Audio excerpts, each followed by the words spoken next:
Hi, welcome back to another edition of Relatable. I am your host, Stephanie Michele.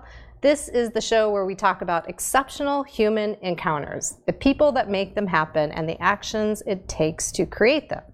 So preparing for this show today, I was reflecting back on my first shows at LA Talk Radio when I decided to do this, and I'm sure you've heard the story if you've been watching. I decided to do a show that shows people relating after Trump got elected as our president. And in those first few shows, I started out ranting a lot about what's wrong in the world and complaining about bad dates and just anything that was on my mind, I was ranting.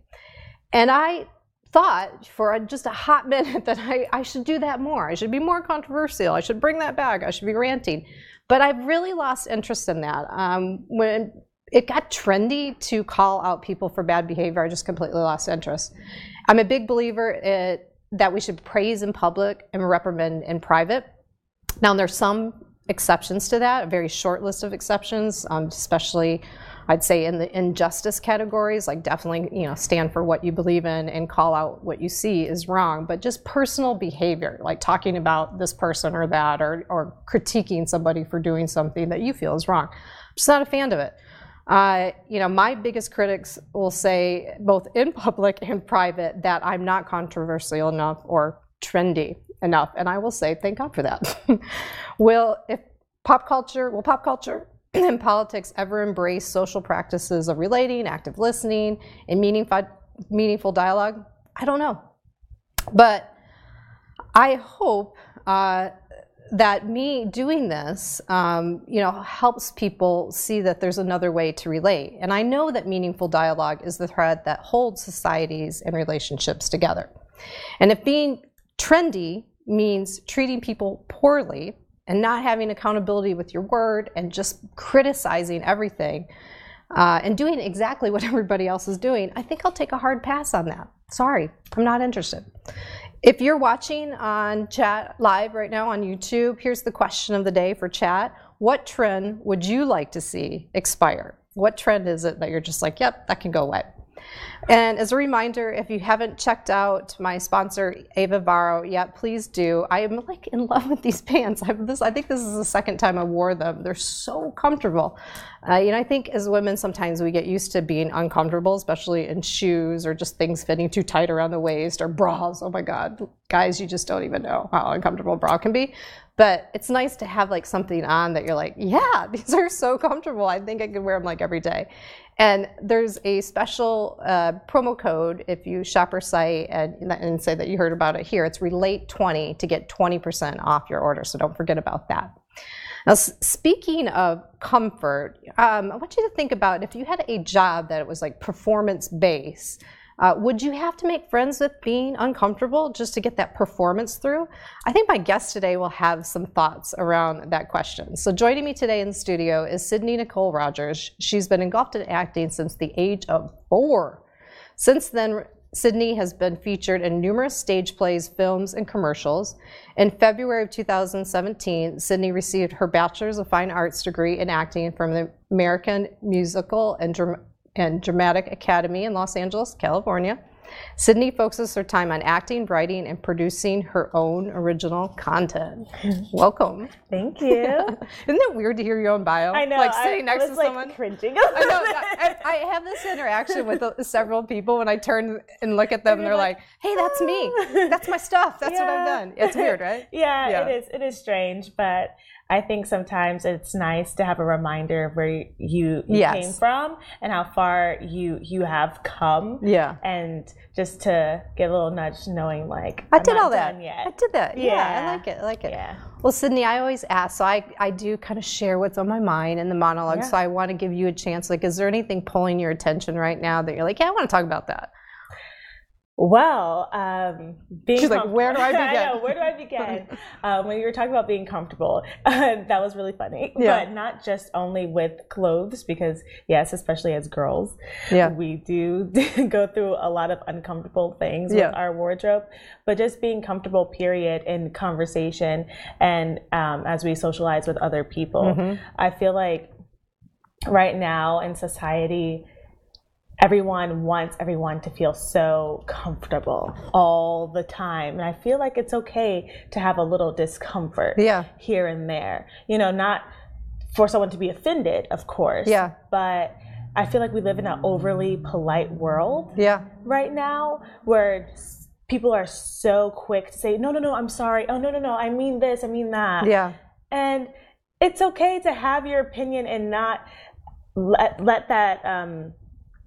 let someone else's opinion change your opinion on a topic, you know? Yeah. It's okay to disagree. We're not arguing. We're just like, okay, you believe this, I believe that, you know? I agree. It's one or the other, though. It's like we're either way too sensitive or way too critical, right? And there's somewhere in the middle, we've just lost our minds. It's like, even like just basic relating, like I always refer back to dating, you know, like there's always a beginning and there's an end, but there's like very quickly, right? Yeah. You can pinpoint the start and the end, but we have no middles anymore, you know? So it's okay to kind of have a conversation. We were talking about this last week where, so what if you don't agree?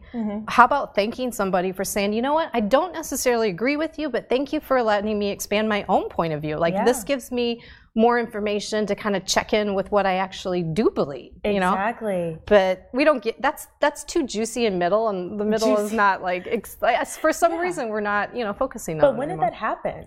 I don't know. When did that I don't know. When did that happen? I just felt like I just woke up one day and then people just started apologizing for things they're not sorry for, and I'm just like, okay.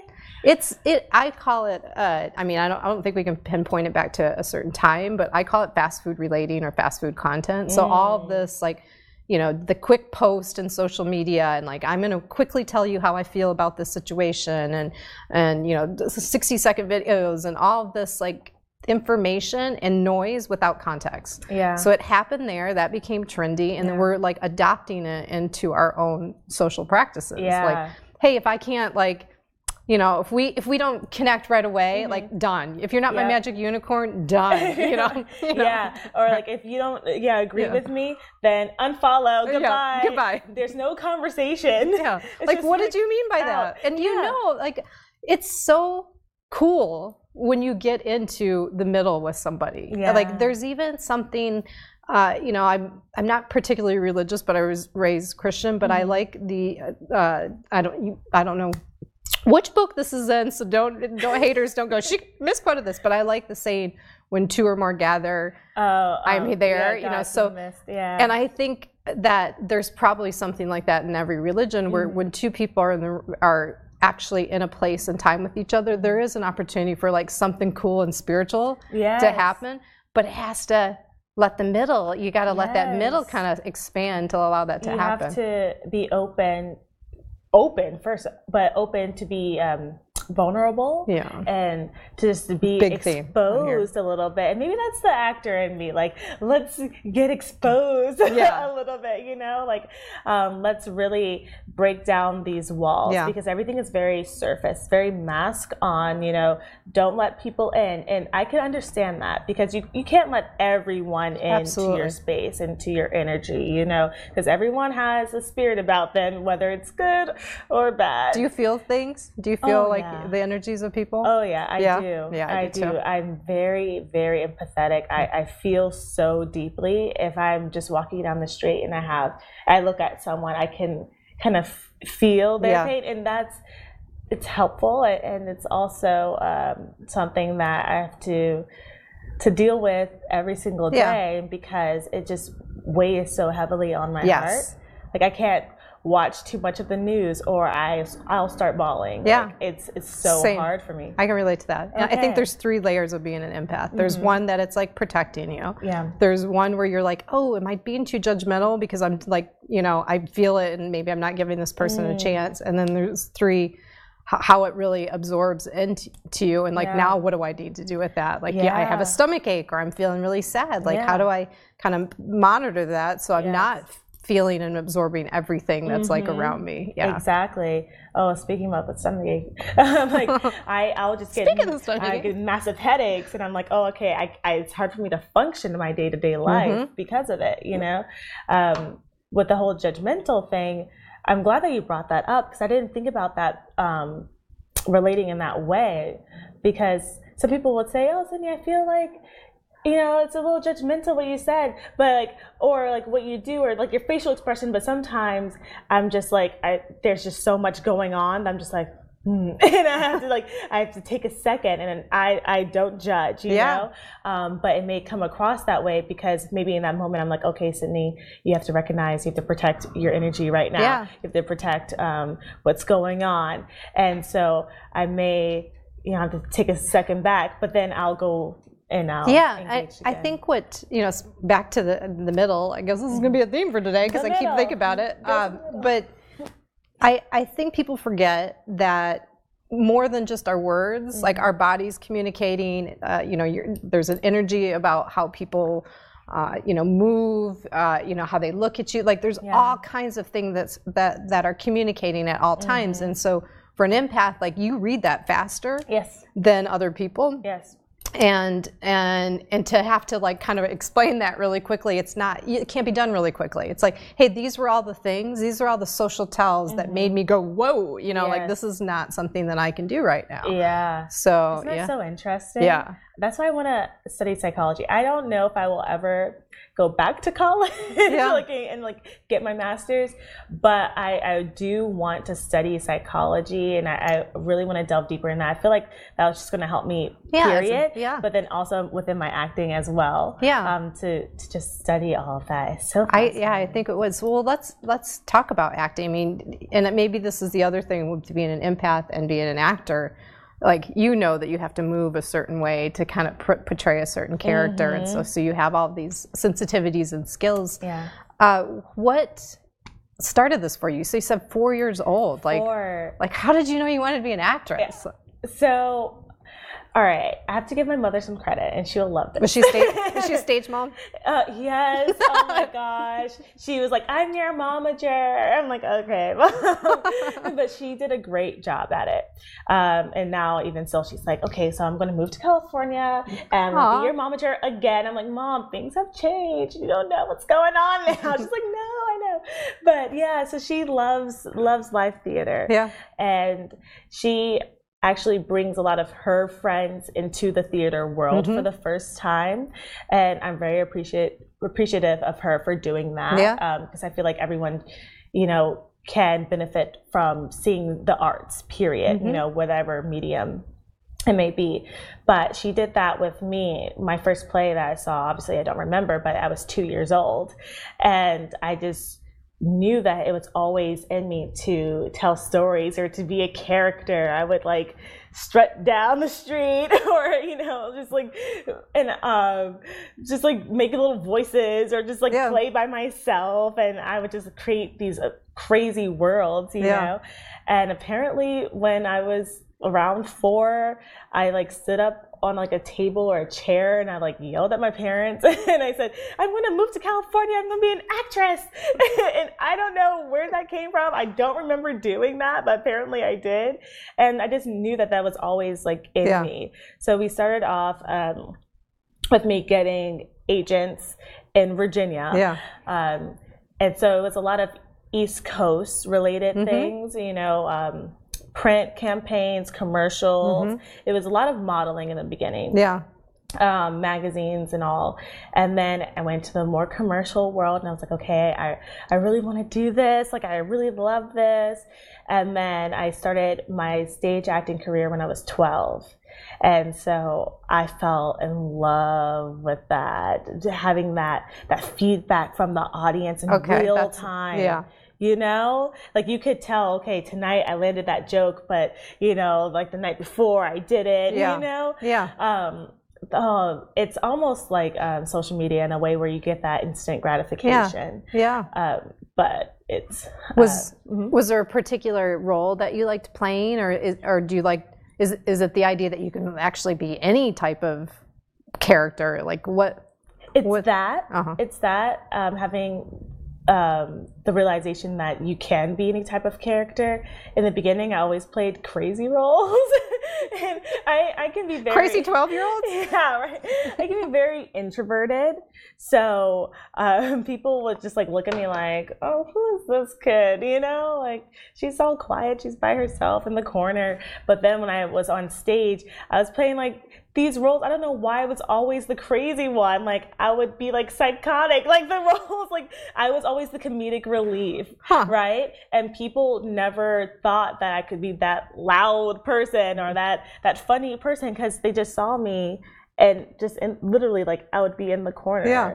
And so just knowing that I could have, I could show all sides of myself and be bold doing that in front of a live audience. Do you have anything that you do to kind of turn that on? Like where you're just like, okay, this is the assignment, the role that was given to me, boom, I'm in this role. Like, well, there's lots of preparation on the acting side, but within me internally, I give myself words of affirmation. Okay.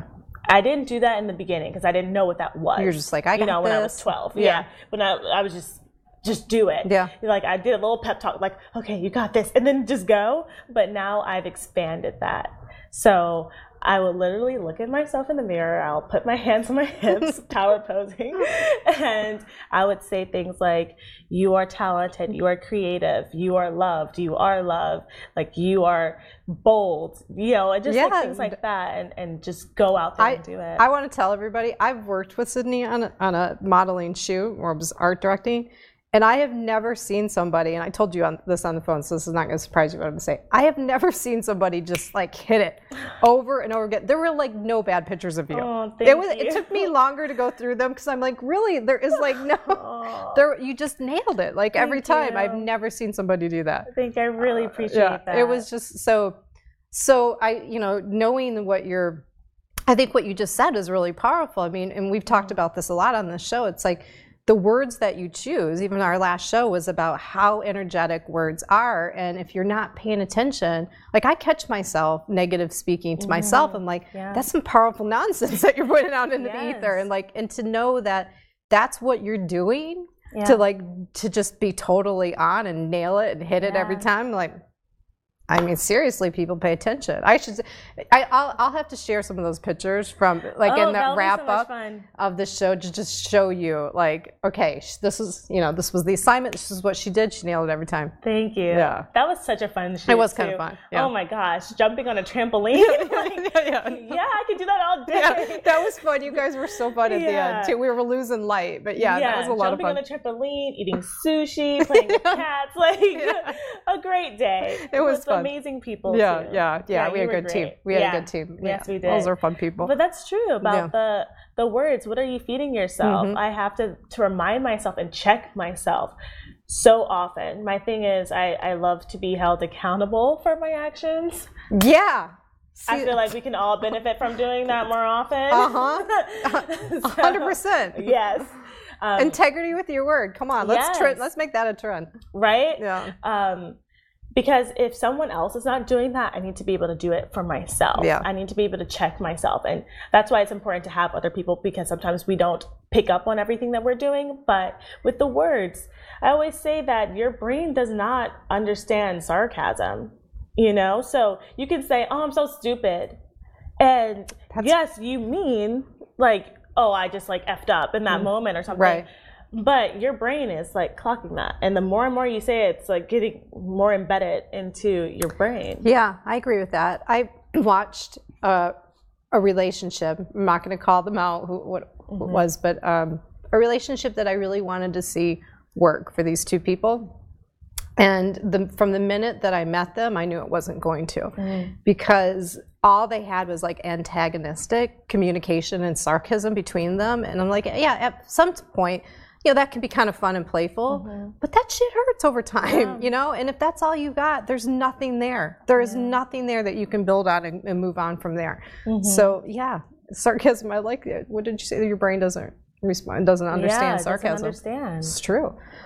So I'm sure people are watching that are like, hey, I want to act. Like, how do you do this? Like, everybody wants to know, right? They come to LA. This is the big dream here. You come here. and you want to get into acting, like, how tough is it? Like, really? Oh, it's so tough. It is so tough, but it can be very rewarding as well, and that makes the rougher moments just like what is it? Just like a little blimp in the system, you know? It can be very challenging and demanding, and people don't understand that it can be demanding on the body. They think, oh, you just go and you just show up and you just say lines and that's it. But there's so much that you have to work on in your mind and physically that it's draining, you know? So that's just something to be aware of if, you know, some people out there are interested in pursuing this field. And yes, you hear those miracle stories about, oh, I was just walking in the mall and I got discovered. And that's amazing. And I'm so happy for those people, you know? Like, I wish it was that easy for, you know, me or other people. It's like 1 in 100, 1 in 1,000. Or, exactly. But, you know, for other people, the reality is that it takes a lot of hard work, training, and you're never stop learning. I mean, I don't think that just people, period, ever stop learning, but especially within your craft, you're still trying to get more knowledge, more techniques, or what have you.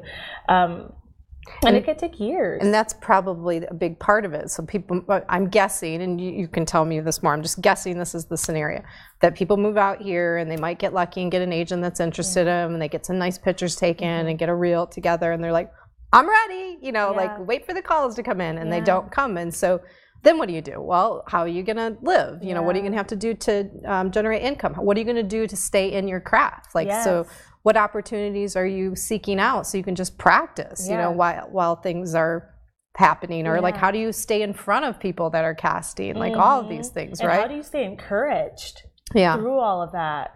That's a really big one, because it can weigh you down. Well, I would think out of many careers that we could talk about, you're dealing with rejection more than most people are. Every day. Right? Yeah. So can you talk about that? Like, how did you really develop, you know, a resistance to that rejection?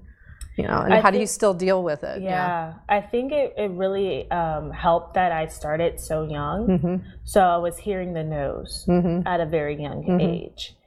And so when you're that young, when you're 4, your brain is still being shaped. So I was able, with the help of my mom as well, you know, to be able to be like, hey, Sidney, like, this doesn't mean that you're not less enough, you know, like, they're just looking for someone else.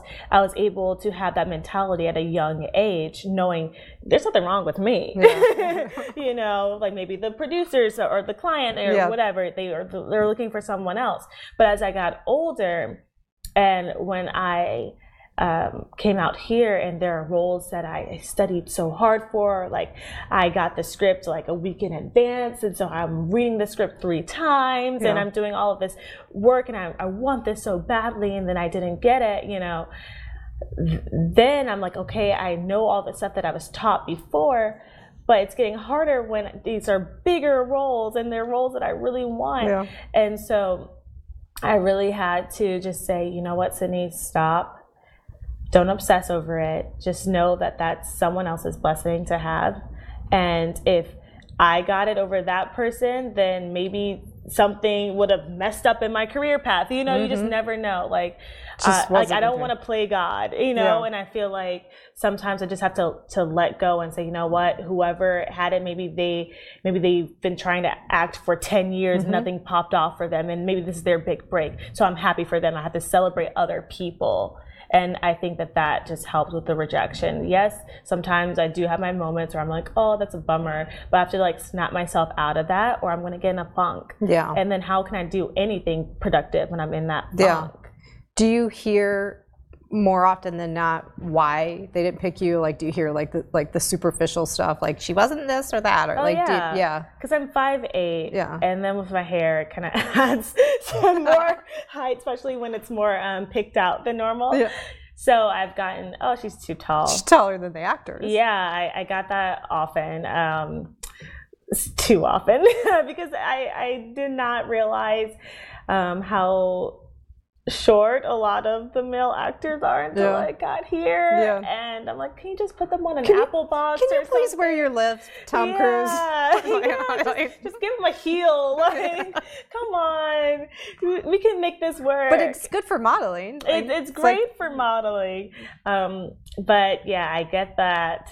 The height a lot, sadly. Crazy. I'm like, I can't change that. Right. You know, or just like, you almost would rather it be that than something that, oh, you're not talented. Right? Oh like, my it's gosh, like, that's like, at least it's superficial enough to like, go, well, whatever. That's like, true. This is who I am. Like, I can't. That's true. I'd rather them say my height than I'm not talented. Or it's just like I have a baby face, but I don't have like a young person's like physique, I guess, you know? That's a weird one. Yeah, because they're like, oh, I've gotten it before. Actually, I had an agent, two agents actually tell me, well, you know, Sidney, you have a baby face, so you can play like the high schooler if you want to, or without makeup, you can maybe play like, you know, like the middle school going into high school thing. But you're tall like the mom, and like I'm not like super curvy, but I'm curvy. So they're like, okay, so like, you know, you look like you would play, like your body looks like you would play the mom, but your face looks too young. Oh my goodness. So they're like, it's separate. I've had a photographer who took my headshots. Yeah. They were like, so when you go in for Disney and Nickelodeon auditions, you need to wear this, bind your boobs, and do all this. And I'm like, are you kidding me? Because they're like, you won't get hired because of your body. Your face, but there's a disconnect. I'm like, well, this is what I have. This is what I have. It can get a little like I feel like a dog, like with my ears, like what's going on right now? That's crazy. That's crazy. Yeah. So again, you know, just anybody that's reflecting on their own lives and the amount of rejection that they experience, like, can you imagine? I mean, you're probably going on auditions at least weekly, and having to deal with those kinds of things, and you just talk your way back into the zone, right? Like that's more affirmation and positive, and do it again. Yep, I had 2 auditions yesterday, and I realized with one of them, I look very similar to the lead of the show. Oh man! And that's something that you don't. Unless you're playing a relative, that would be great. Unless you're playing a relative, but sometimes people think, oh, they look too similar. That's a competition. Yeah. That's something else. I don't want it to have acting seem like it's always a competition, you know? And I feel like that's where some people like see it as, you know? And then I feel like you can get discouraged with that, because if you lose in a competition or a game or something, there's like, oh man, I lost. And you just keep taking L's. But what if you don't see it that way? What if you just see it like, okay, like that was just wasn't just for learn. me. Like the things that, I mean, the challenges that we have in life, if we don't win or we don't get out of them, we still get the lesson, right? So there's always something that you gain from it. There's always something you can look at, I'm sure, because now that I know your positive speech, you probably go, oh, well, that was good. I got to experience that. Casting director or whatever, they'll see me for something else. Like you find it, right? Exactly. I love it. All right.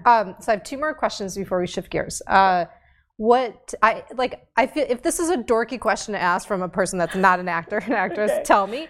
But I always feel like when I meet someone that's creative and they're an actor, I want to know what their dream role would be. Like, have you thought about that? Oh, of course. Okay, what is it? Cool. It's not a dorky question? No, I feel like most actors think about this stuff. Really? Okay. So that's a good question. Okay. A bad question would be, so what are you working on right now? Or when's your next movie? It's like, I don't know when my next movie is. That's a question you don't want to ask. Okay, but that question, that's a good one. Okay. Yeah, that's a good one. I love TV shows. Okay. I grew up watching TV shows.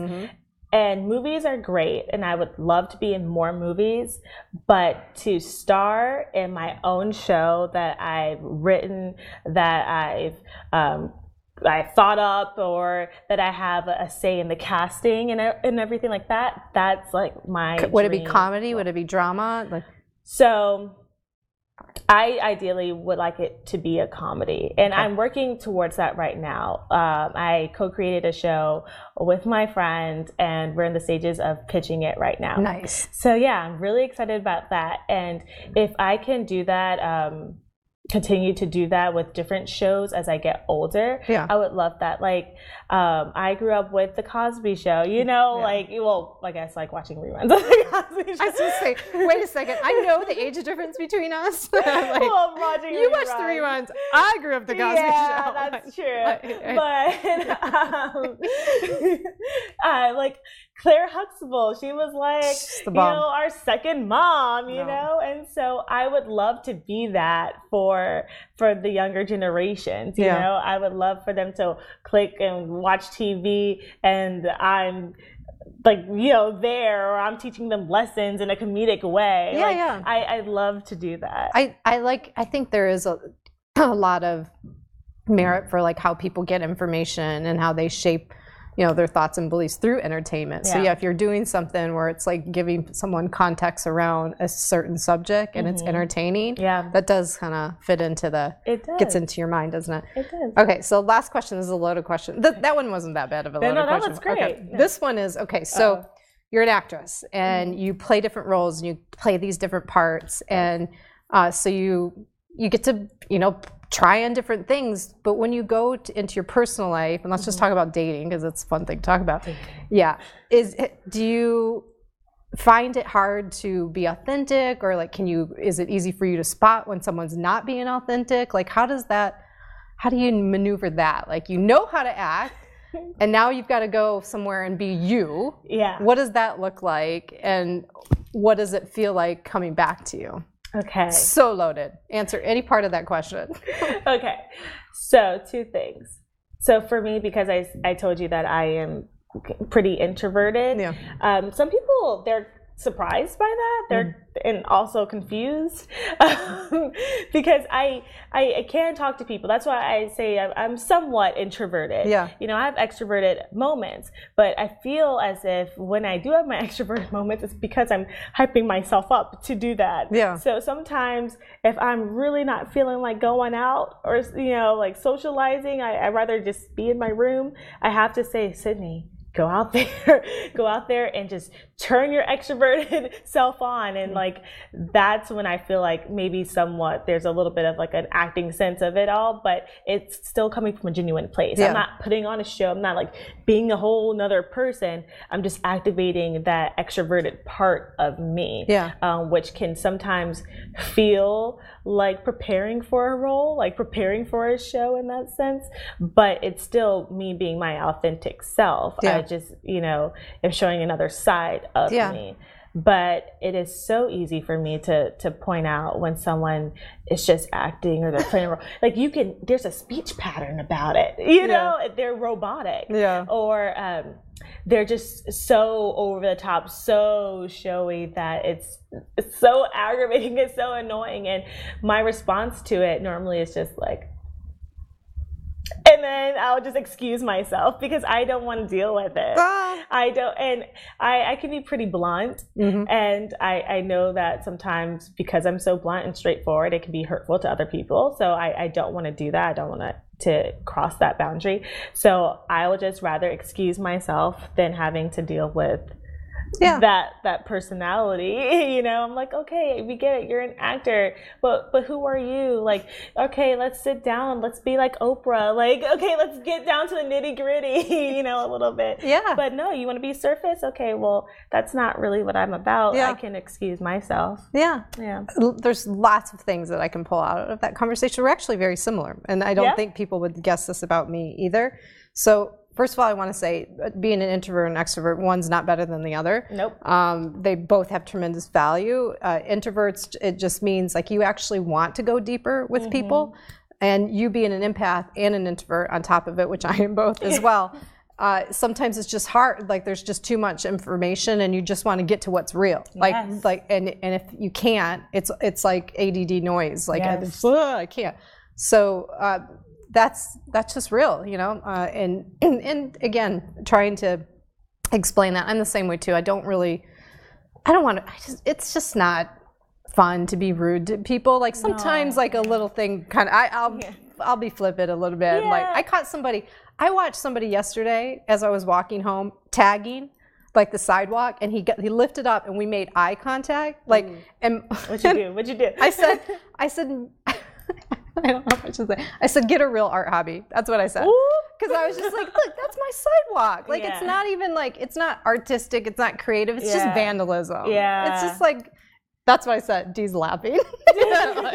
I just don't get it. I mean, I don't get tagging. I think it's just a mess. I'm all for graffiti. If it's a beautiful, creative graffiti. And if you're just tagging like some swivel, like, say that I did it. I'm like, so okay. It's so dumb. Anyhow, but for the most part, I don't want to be rude to anybody either. No. Like, I don't know what their story is or what it is, but sometimes I just need the, let's come together, have a quiet moment, and then I can do what, I can rise to the occasion and be with a group of people, but it's sometimes too much. Exactly. Yeah. So do you feel yourself as well, like if you're going to a big party or big social, you have to be like, okay, let's prep to a little bit. Because and that's the empath side. Now, I'm very comfortable being with people and talking and like public speaking, like all of that, but it's more about what I'm going to absorb. So I joke around a lot about, you could blindfold me and put me in a room and I could tell you exactly what's going on. There's a couple over there that are breaking up. Like there's something, they're in a big argument over here. I can feel it. Yeah. And it's hard to explain to someone that's never had this experience, but not only are you feeling it, you're absorbing it. So you're feeling like, when I was younger, I was like, I'm an emotional mess. Like, how am I going to get through life? Like, I was like this just a minute ago and happy. And now I'm like, I'm so sad and devastated and angry. Where is this coming from? Like, I had to really figure out like how to not absorb it or just breathe and pause and go, ooh, ooh, ooh. And then be able to go, you know what, it's just not my scene. Like, I gotta get out. Yeah. I have to like remove myself from the situation in a very gentle, sometimes stealth. I'm out. Bye. Where's Stephanie go? Peace out. Disappear. But that's interesting that you mentioned just very briefly about the growing up, doing that, because I felt, oh my gosh, is there something wrong with me? And then you hear these negative labels like crybaby or like, oh, like she's weird, she's strange, strange girl. Too sensitive. Yeah, too sensitive. Oh, you're so sensitive. Moody. Yeah. Oh my gosh. If someone calls me moody one more time, I'm not moody. And so it's like I absorbed all of that, and I thought that what those people were saying were true. So I started putting those labels on myself. And then you're internalizing it. Yes, but then as I got older, I'm like, oh no, that's not what it is. Yeah. It's just I'm just an empath. Well put. I find physical stuff helps too, to just kind of like almost, I feel I'm about to absorb something and moving or spinning around, like anything physical to like get it. No, like it's like something coming at you like a cloak, and you're like, no, I'm not. That's not something I'm going to wear today. Like I'm just not having it. It's like a label someone's putting on you. I'm like, no. I paint. You paint. And I write. Yeah. Yeah. When I'm like feeling that, I'm like, okay, let me just like get this out in a different way. Yeah. So it's always like with painting or writing. Nice. Yeah. Nice. All right. So we're going to move on to the relating dice and what this is. So one of them has all of our senses on it, plus body language. And the other one is just meant to prompt us like, hey, maybe we'll swap a story about something we've seen. We're not using this one as much, because what I really want to happen here is just like using our intuition to go, hey, this would be a good time to talk about that. Like that weird thing to either get to know each other more or to pull out a memory, because every aspect of relating happens through a sense. So there's good stuff to go, oh, yeah, that weird thing I tasted 2 weeks ago, and like talking about whatever. So does that make sense? There's no real rules to this. It's very it's like real relating. There's no rules. So we got something that we can experience. We got the 60-second dice. I don't know if we're going to do it yet. So we could set a timer and do something. So we've done a 60-second stare on the show before. Went, like, how did that feel? That's intense. Yeah, it's kind of intense. It would be very intense for both of us to do it now, knowing what we just shared. So what's coming up for me, and you can say, hey, this is something I want to talk about too. So what's coming up for me is like, what would be something that that you witness that you wouldn't want to like see that happen for more than 60 seconds. It's like, oh, that's enough. I've never want to see that again. I don't know why I'm going so dark. I'm like really dark. Like me too. Yeah, right. Where is this going? Okay. If you have a better, like, what came up for you? The first thing that came up for me was when I lived in Hollywood, and I would see just some weird things on the street that I'm like, okay, I don't want to go gross, because the thing in my head is pretty gross. I don't know if I should say it. I don't know. I've got one too, but I don't know. Should we just say it? I don't know. Yeah, go for it. Okay. Well, oh, jeez. Sorry, guys. Can you do it in code?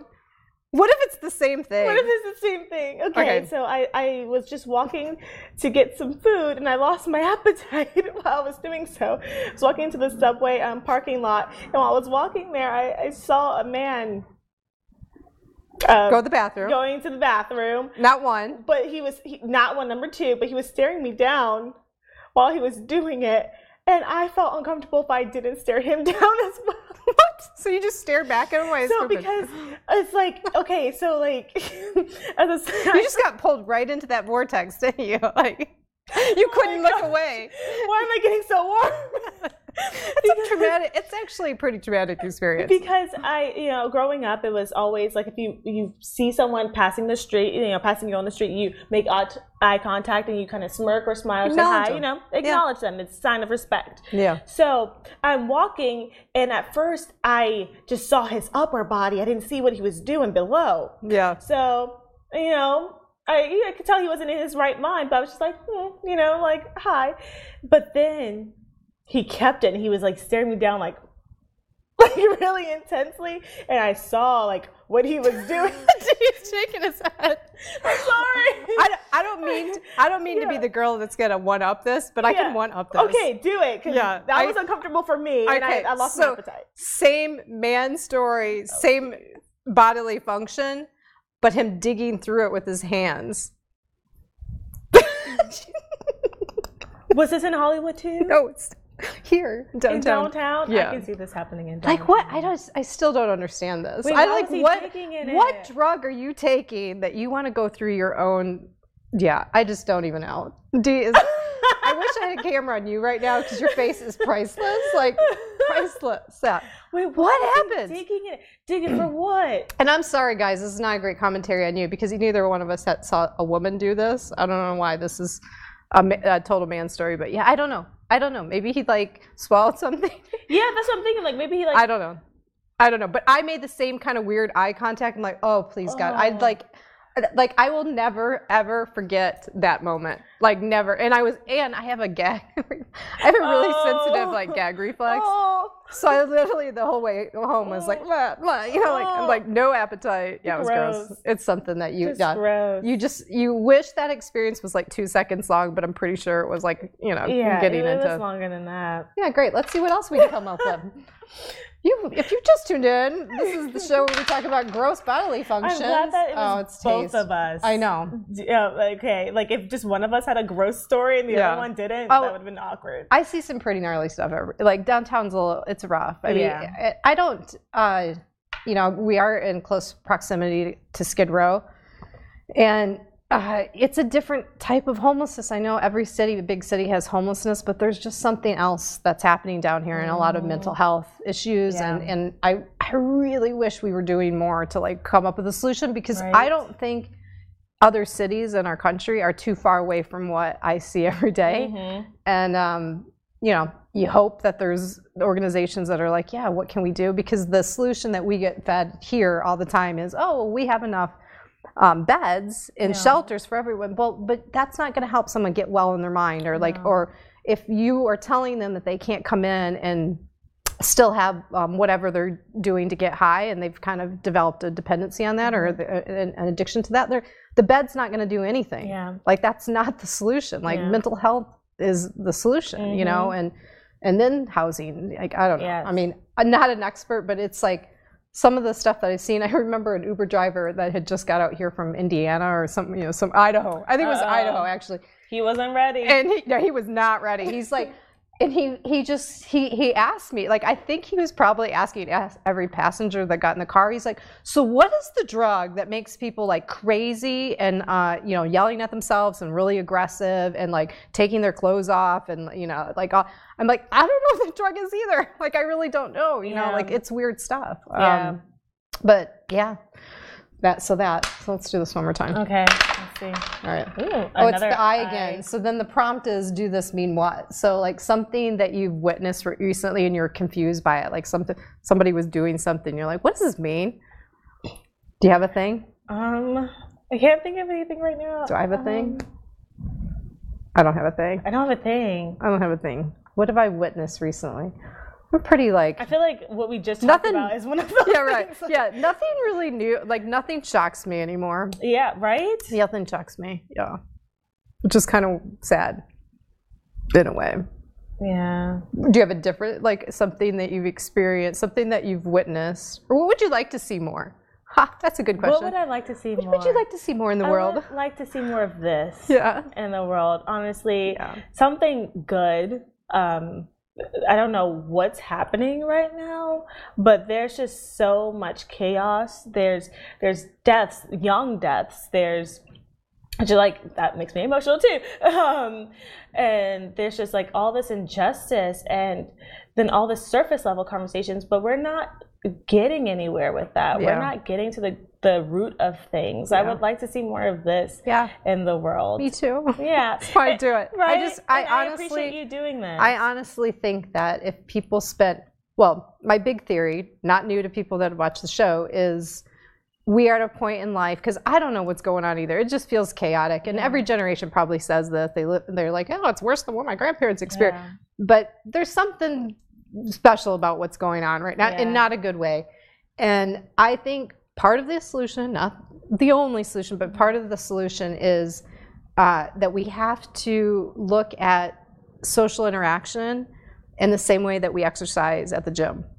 That having a practice of 60 minutes or 90 minutes a day where you're practicing different types of communication, where you're practicing active listening, where you're asking better questions and learning skills that help you get through a disagreement and still be able to say, you know what, I appreciate you. Like we don't agree, but I appreciate you. I'm not going to walk away in anger and hate. Yeah. How do you deal with hate? How do you deal with hate that's coming with you? But 60 to 90 minutes a day, because if your phone, either one of us have it right here, but if your phone is your main source for communication and then when you get together with someone, like you're not even asking questions to like kind of connect and know, like something's really off. Like the value of human connection is not there. And like, how do we come together and create solutions if we don't even value basic human interaction? This is true.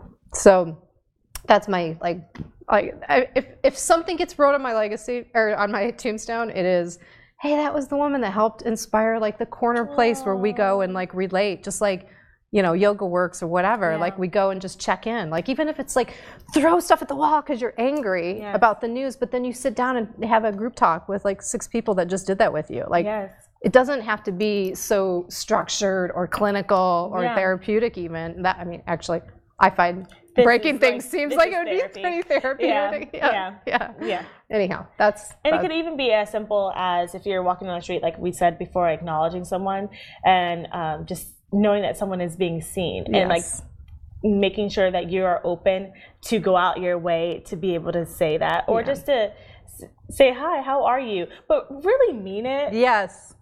And I think that I shock people sometimes because people will ask me, oh, how are you? I'm like, you know what? I'm not the best right now. And they're like, it's like their entire I didn't want to hear that answer. Is turning upside down. Like, oh no, I thought she was going to say good. Fine. No, like, I'm fine. Yeah, I'm fine. But now she's not. So what do I do? And it's like, I'm not doing that to like trip people up. Totally. But I'm just like, I'm not the best right now. I gotcha. I feel you on that. Totally. All right, well, this is a good segue into our next part of the show. The dice were like, people are like, never do that again. If you're going to talk about, if those are going to help you talk about poo, please don't use them again. Right. Please don't use them again. That should be the reason. I'm just kidding. All right, so the other big question and topic that we talk about on Relatable is what comes up for you when I say exceptional human encounter? Like, what do you think that means? I feel like everything that we just talked about, like what I was just saying about being open to communicate with someone else that you are being seen, and really being open to have those more vulnerable conversations, just so that we're not all just surface level. So we're not all like on an Instagram type of world, you know? Can you give an example of one like that's happened to you recently? You were like, that felt good. That was amazing. Like, Okay, so the first one that came to my mind, I was recently going to an audition and I was taking the Uber pool. And, you know, you just meet all these different personalities in an Uber pool. And so this guy, he comes into the Uber, and from the first time I heard his voice, I was like, there's something different about him, you know? And we're going in the Uber and everything, and we just have, from the first time I heard his voice, we just had this conversation that just never stopped. And we ended up being dropped off at the same place, at the same audition, going in and auditioning together at the same audition, and then getting the same Uber going back. And the entire time, we're just having nonstop communication. People thought that we had known each other like for years. Yeah. You know? And it was because we were both open to that. Is he still your friend? Yeah, I mean, this was just 3 days ago. So it was very new. So it was very recent. Yeah. So, we were able to exchange information, and it was just like, I feel like that was an exceptional, like, human encounter. Totally. Two people who were just willing to be present, you know, and we don't really find that as much anymore. It happens a lot. I mean, it comes up a lot on the show that it's happening in Uber, because if you think about it, it's one of the very few places that we're actually in an intimate setting anymore, you know.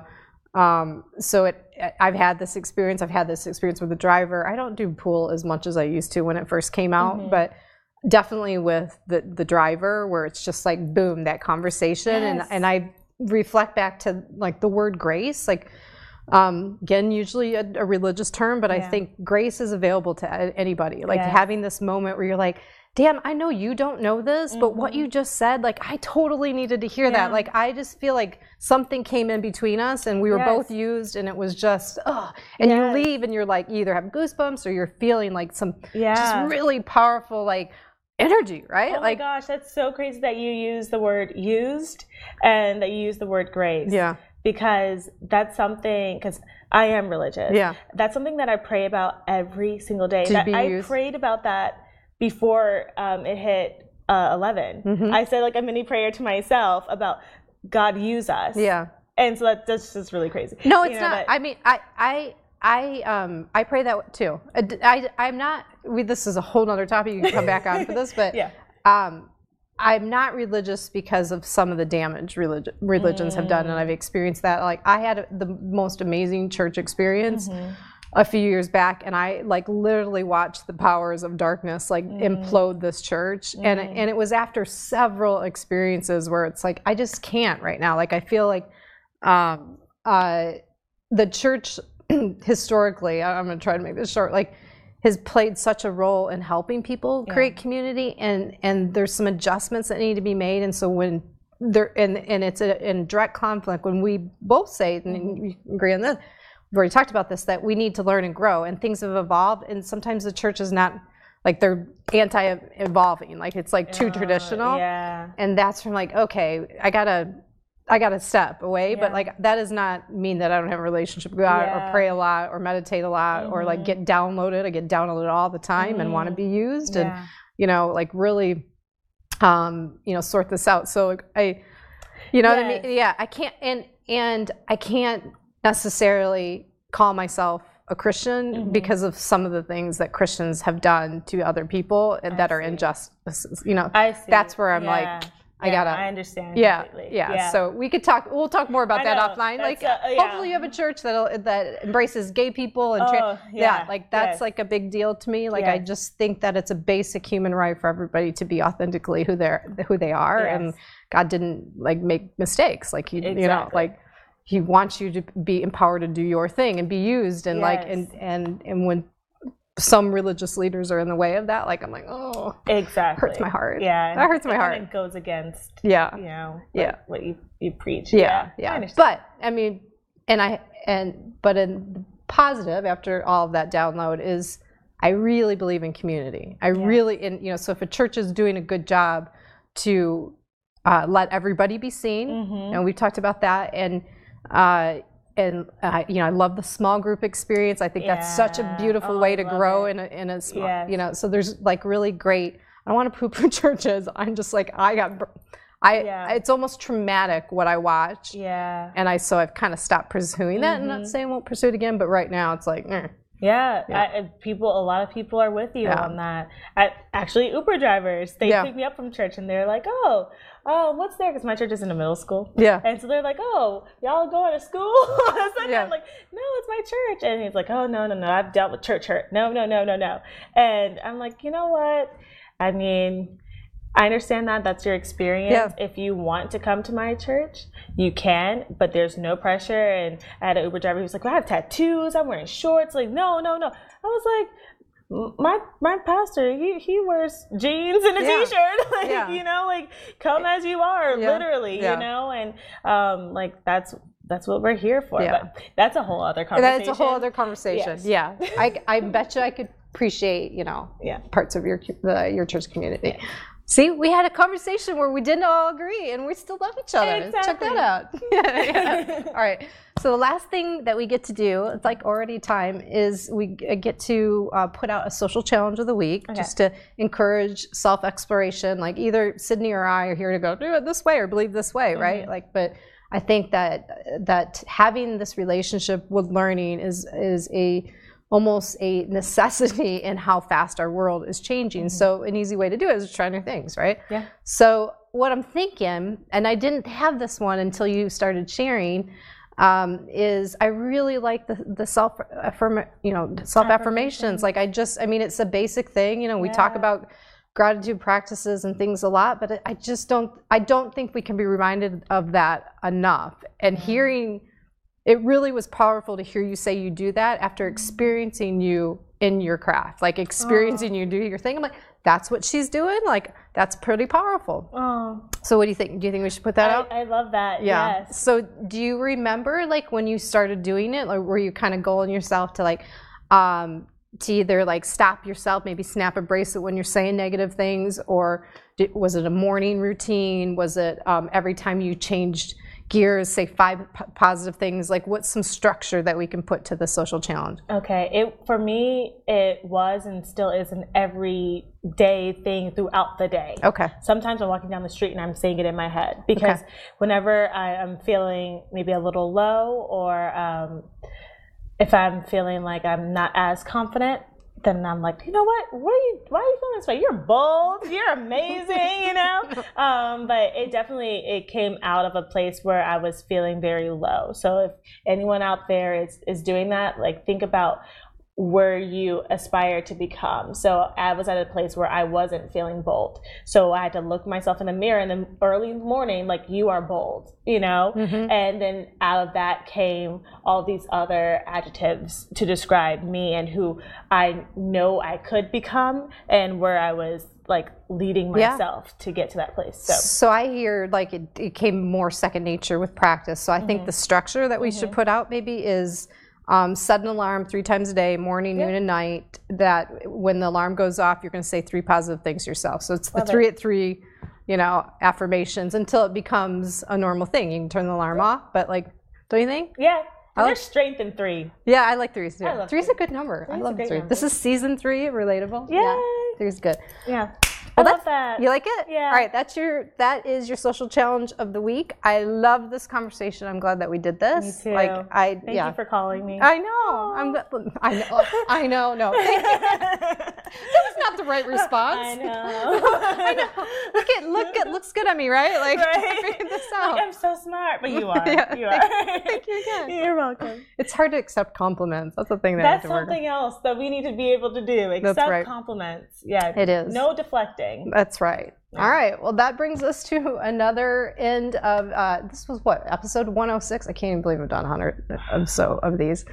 So thanks for tuning in. As always, I'm just going to encourage you to think about exceptional human encounters and just ask yourself, like, what can I do to make an exceptional encounter happen today, for yourself or for someone else? See you next week.